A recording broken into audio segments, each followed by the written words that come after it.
Tonight I'm going to be talking to you about the Fellowship of Reconciliation. I'm going to be going over the early history of the Fellowship, how it's grown quickly over the years, as well as some of the milestones that it's placed on its journey to where it is today.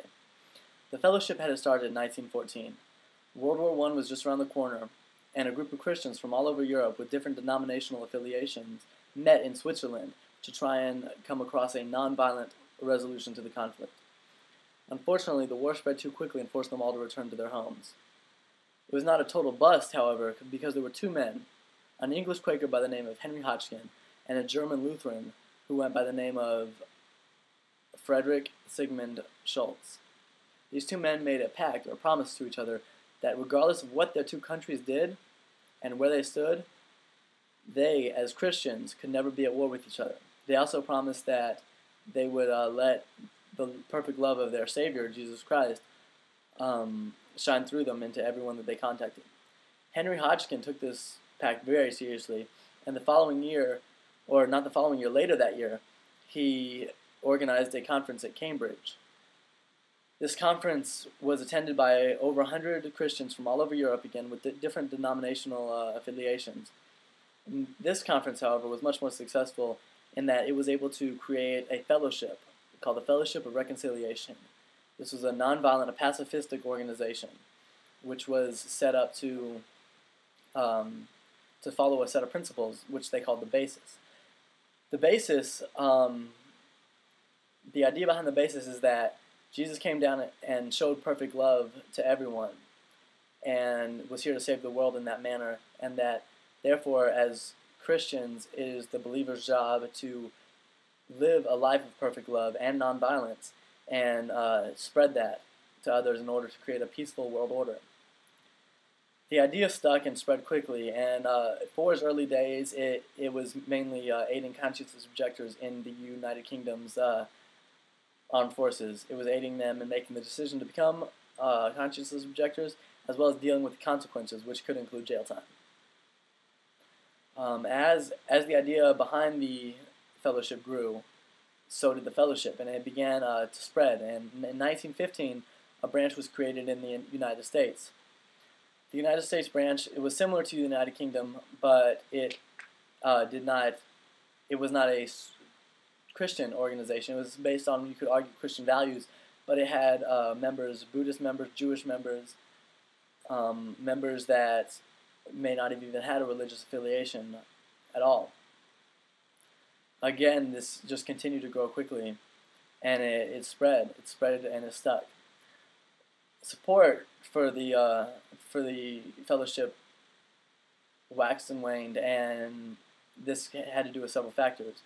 It being a predominantly Christian organization, especially in Europe, as the popularity of Christianity declined, the support for the fellowship declined. Another factor behind this is the worldview of whatever conflict is going on at that time.